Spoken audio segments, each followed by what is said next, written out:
আমরা দেখছি যে বর্তমানে বিএনপি সরকার তাদের জায়গা থেকে সিটি কর্পোরেশনে এবং জেলা পরিষদে প্রশাসক নিয়োগ দিয়েছেন।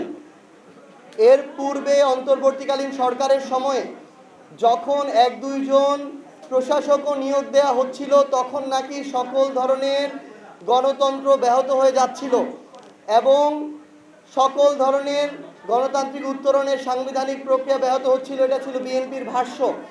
কিন্তু তারা নির্বাচিত হওয়ার পরে সেই গণতান্ত্রিক উত্তরণের নির্বাচনের প্রক্রিয়ায় না গিয়ে প্রশাসক নিয়োগের মাধ্যমে ক্ষমতা কুক্ষিগত করার যে প্রচেষ্টা দেখাচ্ছে, এটা হচ্ছে স্বৈরাচারের পথে হাঁটার একটা নীল নকশা, ক্ষমতাকে কুক্ষিগত করার একটা নীল নকশা এবং নিজের পছন্দের মানুষদেরকে পরবর্তীতে নির্বাচিত করার একটা ষড়যন্ত্র।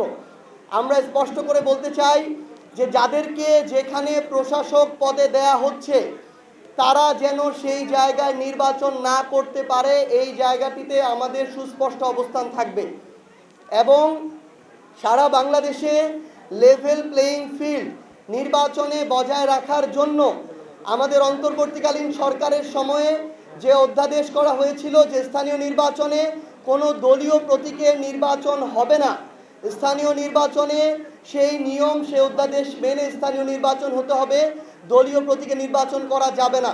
তাহলেই আমাদের জায়গা থেকে আমরা তুলনামূলক একটি লেভেল প্লেইং ফিল্ড ইলেকশনের দিকে আমরা ধীরে ধীরে যেতে পারবো বলে প্রত্যাশা করছি।